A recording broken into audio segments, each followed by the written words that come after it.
Peggy 16.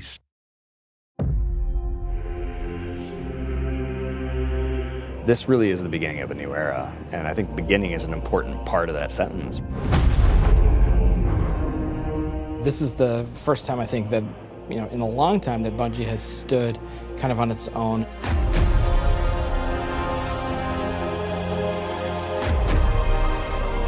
And we're self-publishing. It's a really big deal.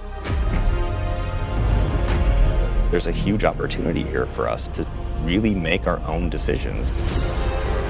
It's a turning point for us. We are in charge of our own destiny. It's empowering and terrifying at the same time. There are only two groups who are going to decide what happens to Destiny next: Bungie and the players who play Destiny.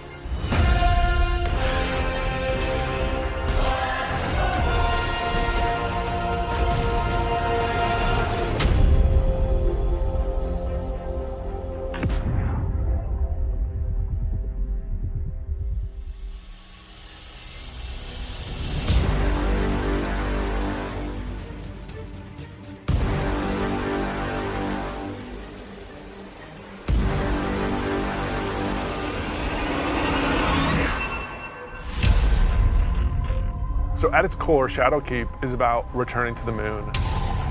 We haven't been to the moon in a while, since Destiny 1, and a lot's changed.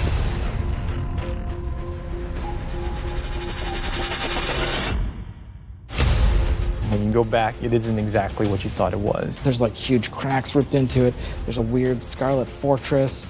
And so the context of the moon has been updated entirely. This isn't just about the hive anymore. It's about something else, something terrifying.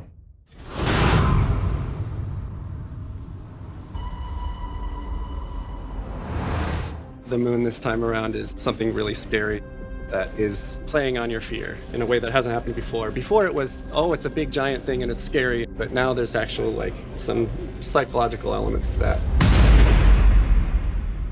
How long has it sat in silence, watching us? Much too long. Having Eris Morn come back instantly signals to players the tone shift and change. There's an undertone of threatening and psychological horror. You're all insufferable! We want to tap into what makes Guardians afraid. What are their worst fears? Shadowkeep refers to the things that Eris unleashed on the solar system. Nightmares are manifestations of a Guardian's past. What if the villains that you thought were well into the ground actually weren't, and they were being resurrected by the darkness?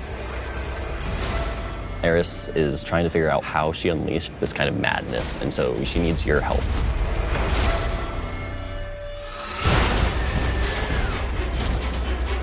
You can't just kill them and make them go away.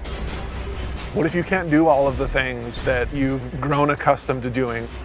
Being unable to achieve what you're trying to achieve, no matter how hard you try. Players, they think we can deal with this. We killed Crota, we killed orcs. No big deal, right? Well, you're gonna get there and you discover it's a bigger deal than you even thought it could be. The darkness is actually a lot closer than you realized. Now you know my suffering.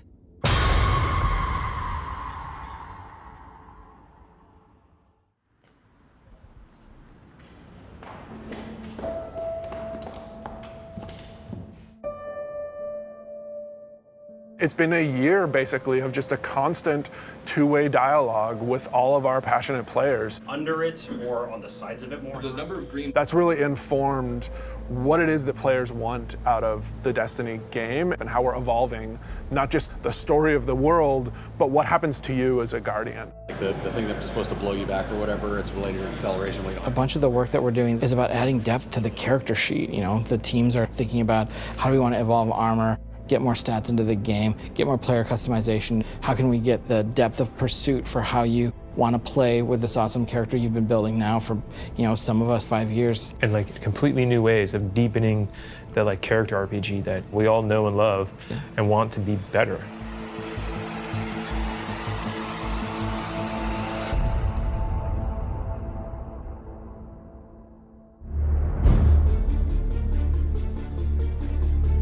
In Shadowkeep, we are fundamentally evolving the systems and moving the world forward. You want to bring some of that sci-fi element back to it, where it's like, some like panels or exactly. something. We've been dancing this line between like, are we RPG enough? Are we not RPG enough?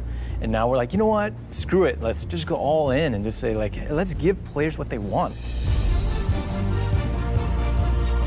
Allow them to kind of like customize the players and their habits and their game modes and all that stuff as much as they want to.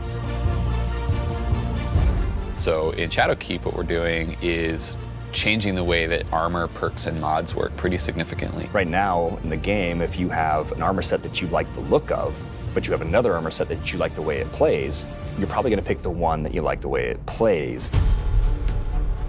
Armor 2.0 is focused on allowing you to take the mods that you've unlocked and apply them to any given piece of armor. When I move my cursor over one of these mod sockets, it immediately shows me all of the mods that are available to me.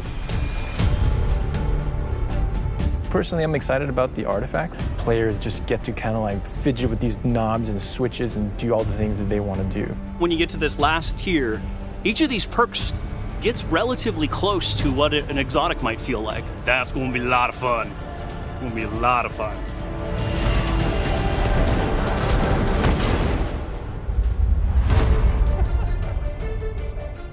Finishing moves are a new thing for Shadowkeep. What's your favorite? I mean, there's some crazy ones. For the hunter, this awesome flourish where he actually does like spin in front of him, has two knives, and then just hits. I was like, what the heck? Like, what game is this? Yeah, Titan finisher. He jumps in the air, pulls back, looks at his fist, and it's kind of like the dunk. There's so many different ways to dunk. You can behind the back, 360, cartwheel, whatever.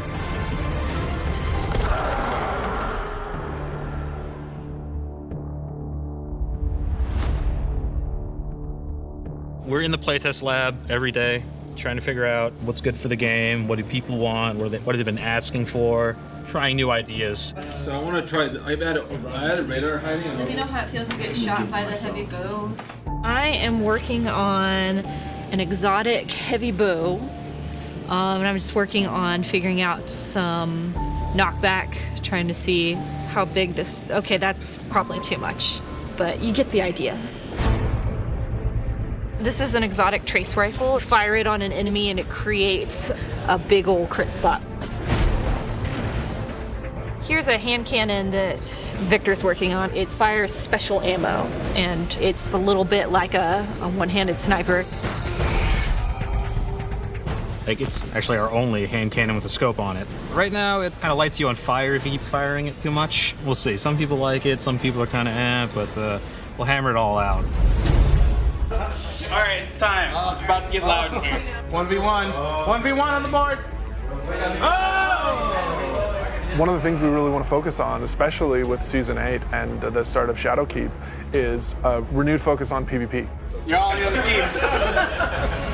We're updating labs to include some much-loved game types from the past. We're also redoing a bunch of the playlists and how they work.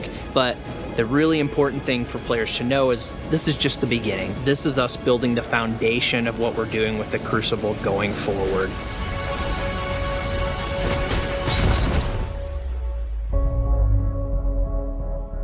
Previously, you would have a 20, 40, 60-hour climb before you could do what's considered in-game content. And now you can pretty much do that immediately. We want you to feel like you are in the end game from the moment you step on the planet. Leveling up your Guardian and becoming more powerful, overcoming dungeons, overcoming raids. For the raid, we had multiple destinations that we were considering, and Black Garden was like immediately top of the list. And everyone was like, yes, and I was like, yes, that's the one I wanted.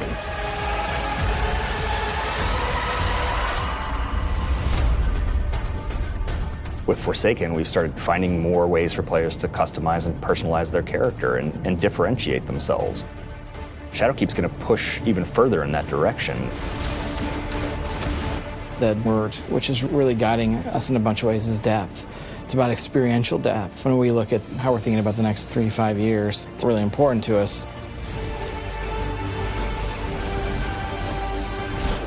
It's cool to have a game that you can invest in with your friends, tweak your monster killing machine and make it 2% better every weekend, doing different things and figuring out how to craft this perfect build that you feel like is your own. Like, that is cool. There's nothing nerdy about it.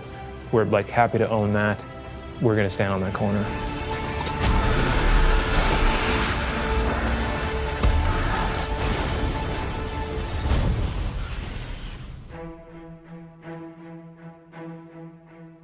As things change, if the game doesn't feel like it's changing to meet the new landscape, it just all fall down. You know, part of our DNA is finding different ways to bring people together. We needed a way to crush the barriers between friends. We all have friends who could play Destiny, who are interested in it, but then we think about recommending it like, oh man, you're gonna have to play about 40 hours by yourself, and then you gotta pay all this money, and you know, maybe you should just play something else. And that can't be the story. We need an entry point for your friends to be able to get into Destiny. This is just simply about bringing people together to make it easy for players to enter this universe. There's a new entry point coming out in September called New Light, and New Light is a free-to-download experience. We're going to start off in the same place where Guardians first came into the world. Guardian. Guardian? Eyes up, Guardian. It worked. You're alive. You started in the Cosmodrome. You're going back. Going back. Yeah, blast from the past. Okay, it's not going to break orbit, but it just might get us to the city. It's as easy as come in, make a character, play the amazing introduction to the game, and then land in the tower. And then we'll set them loose to open up the world as they see fit. And have sort of an array of potential in front of you. You can just start playing the game and get into some of the same activities that your friends might be playing.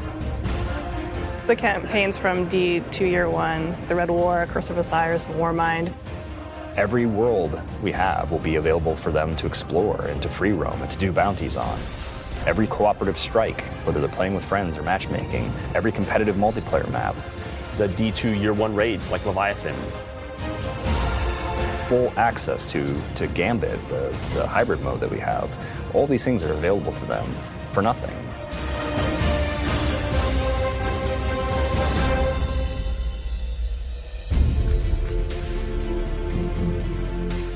We've always said that Destiny is best when you play it with your friends, and we're trying to make it easier. So if your friends who are playing Destiny are on different platforms, we're adding cross-save so that you can move between the different platforms and play wherever your friends are. Like if I'm playing and I want to move over to my PC, I should have my character go with me. We want Destiny to meet you wherever you want to play, so that's incredibly important for us.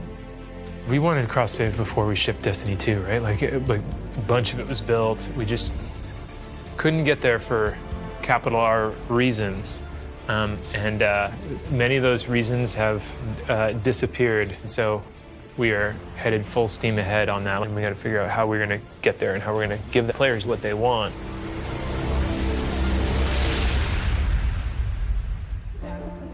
As culture as we can get. Thanks, buddy. Our original vision for Destiny was a world that would evolve and change. We're leaning really hard into that because we believe that's where the future of Destiny is. The long horizon for Destiny is to become an evolving world. You know, you're going to tune in to see what's going to happen next. We can completely build Destiny in the vision that we want it to be in. A vision that isn't dictated by a commercial model or a business plan, but our creative vision and what we want to do for our players and what they want us to do with Destiny. We feel like our work isn't done. We have a series of missions that we need to finish before I think we have Destiny in the place that it needs to be, and we're back to, I guess, finish the fight, so to speak.